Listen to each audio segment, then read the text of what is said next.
Salut, c'est Justin d'Absodia, l'agence digitale qui est spécialisée dans les agents IA. Une nouvelle vidéo pour vous montrer comment les agents IA peuvent être pratiques pour les entreprises de la vraie vie. C'est une nouvelle occasion de vous montrer un agent IA en action à travers des process qui sont simples et visuels, et surtout de vous donner un nouvel exemple de cas d'usage qui a un réel impact sur votre business. Aujourd'hui, on va parler d'un sujet que tout le monde vit en entreprise, c'est les réunions. On nous a souvent demandé, est-ce qu'il n'y a pas une IA qui peut m'écouter et faire mon compte rendu? Aujourd'hui, oui, c'est tout à fait possible, mais de manière très simple. En France, on est des champions de la réunionnite aiguë. Si vous êtes dedans, déjà, je suis désolé, je suis de tout cœur avec vous parce que je l'ai vécu énormément quand j'étais dans le monde corporate. On va se pencher sur votre cas dans un premier temps. Donc si on fait des réunions à la mano, en fait, qu'est-ce qui se passe? Forcément, il y a un nouvel événement qui va s'appeler la nouvelle réunion. On va passer plusieurs heures en réunion si tout se passe bien. Il faut rester attentif et prendre des notes. C'est aussi un gros challenge dans cette réunion-là.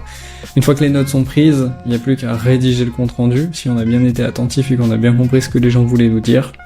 Et une fois que le compte rendu a été rédigé, il peut être prêt à diffuser. Jusque-là, j'apprends rien à personne, mais malgré tout, c'est quelque chose qu'on nous a souvent demandé, donc on s'est dit qu'on allait se pencher sur le sujet. On se retrouve sur ChatGPT dans la version desktop, donc la version bureau qui peut être téléchargée sur openai.com.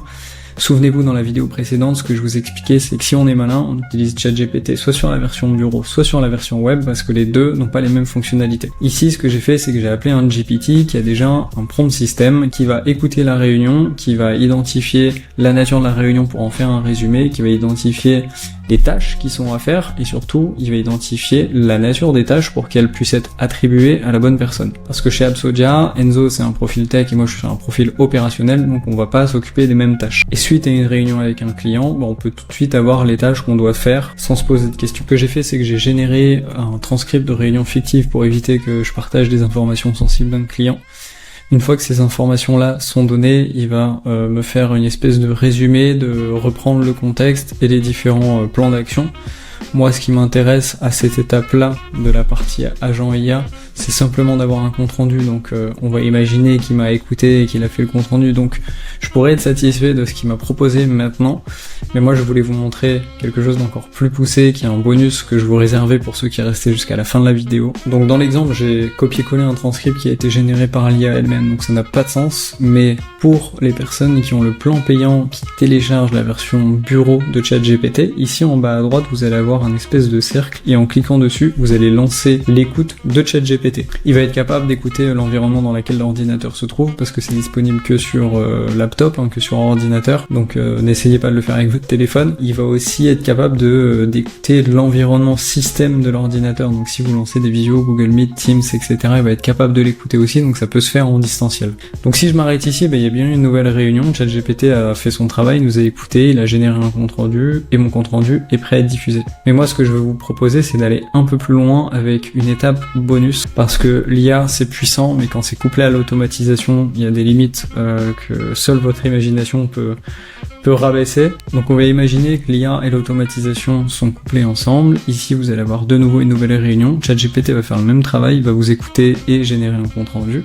Il va pouvoir être prêt à diffuser forcément, mais nous ce qu'on veut c'est aussi que d'après la réunion qui a été dite, il puisse créer et assigner les tâches aux participants de manière automatique. En plus, il faut voir l'intelligence artificielle comme quelqu'un qui regarde la réunion à la troisième personne comme dans un jeu vidéo et qui peut écouter ou comprendre ou interpréter des choses qui étaient des signaux faibles sur lesquels on n'a pas forcément prêté de l'attention, ou justement c'était un moment où peut-être on a déverrouillé son téléphone, on a une notif sur l'ordinateur, ou il y a eu un coup de vent et en fait on n'écoutait pas et on serait passé à côté d'une info qui est hyper pertinente. Je vous montre la démo tout de suite.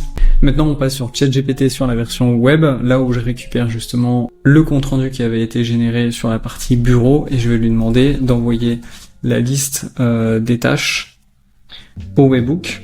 Donc le webbook, c'est l'événement qui va se passer aux yeux de l'outil d'automatisation et qui va me permettre d'envoyer toutes les tâches à attribuer directement dans le dashboard et donc dans l'outil qui centralise notre façon de travailler avec Enzo et moi-même.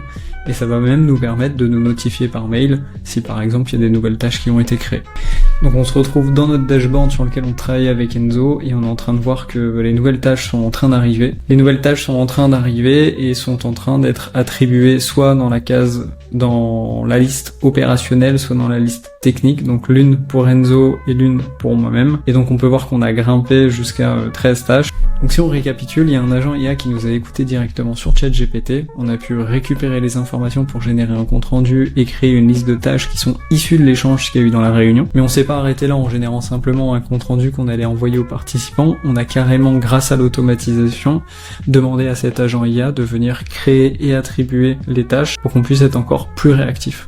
Et pour ceux qui utilisent Notion jusque dans la partie notification, on peut voir que j'ai des nouvelles notifications à chaque fois qu'il y a une nouvelle tâche qui a été créée et qui m'a été attribuée à moi personnellement, donc Enzo a dû également en recevoir. Application que je reçois aussi sur mon smartphone parce que j'ai l'application Notion. Donc voilà, on a fait le plus rapidement possible pour vous expliquer dans cette vidéo comment est-ce qu'un agent IA peut faire quelque chose de très pratique et encore une fois amener de la qualité de vie et en plus du gain de temps. Si ce genre de vidéo vous plaît, n'hésitez pas à lâcher un like, ça nous permet de recevoir un signal de la part des gens qui consultent nos vidéos et en tout cas de savoir si ça leur plaît. En commentaire, n'hésitez pas à dire ce que vous en avez pensé, à nous partager les différentes idées que vous aimeriez voir par un agent IA. Et si vous avez besoin d'aller encore plus loin et d'être accompagné, n'hésitez pas à vous rendre sur Appsodia.com. C'était Justin, merci d'avoir regardé la vidéo, à bientôt.